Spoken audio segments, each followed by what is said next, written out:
ওরে বাপ রে বাপ, ভাই নতুন চুলা নাকি বাজার আইছে? ভাই লেটেস্ট চুলা আইছে, রান্না বান্না শুরু করে দিছি। রান্না বান্না শুরু করে দিলেন? দেখেন একেবারে করকরা ইলিশ মাছ ভাই ভাজবো আজকে। আচ্ছা, এই চুলার মধ্যে দেখেন দিয়ে দিলাম। দেখেন নতুন একটা চুলা নাকি বাংলাদেশের বাজারে চলে আসছে। ভাই গ্যাস লাগবে না, ম্যাচ লাগবে না এই চুলা থাকলে। মানে গ্যাসও লাগবো না, ম্যাচও লাগবো না? গ্যাসও লাগবে না, ম্যাচও লাগবে না এই চুলা বাসায় যদি আপনার থাকে। কিন্তু কারেন্টে তো চলবে। জি ভাই। কিন্তু ভাই কারেন্টে চললে তো ভাই 1000 টাকা বিল আইবো। আরে ভাই আপনি কি ওই সময় আছে নাকি এখন? তাইলে সারাদিন রান্না করবেন কয় টাকায় জানেন? মাত্র 6 টাকায়, সারা মাস 180 টাকায়। দেখেন আসলে আসলে এই যে দেখেন দিয়ে দিলাম। কিন্তু ফয়সাল ভাই, ভাই এটার মধ্যে কি মানে খালি তরকারি রান্ধন যায়? আরে ভাই কি করলেন, এদিকে আসেন। হ্যাঁ। এই যে মাংস, আচ্ছা এইটাও রান্না করবো আজকে। ভাই, এটাও তো তরকারি? এইটাও তরকারি। মানে আমি বলছিলাম যে জি।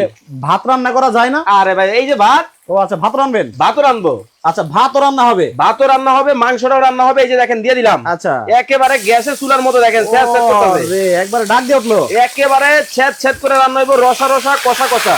দেখেন মানে গ্যাসের চুলার তেলে দিন শেষ হয়ে গেল। গ্যাসের চুলার দিন শেষ ভাই। এখানে কয় কেজি রাইস জানেন? কত কেজি? এখানে 2 কেজি চাইল আছে। আচ্ছা, এই সব একবার দিয়ে দিতেছি দেখেন।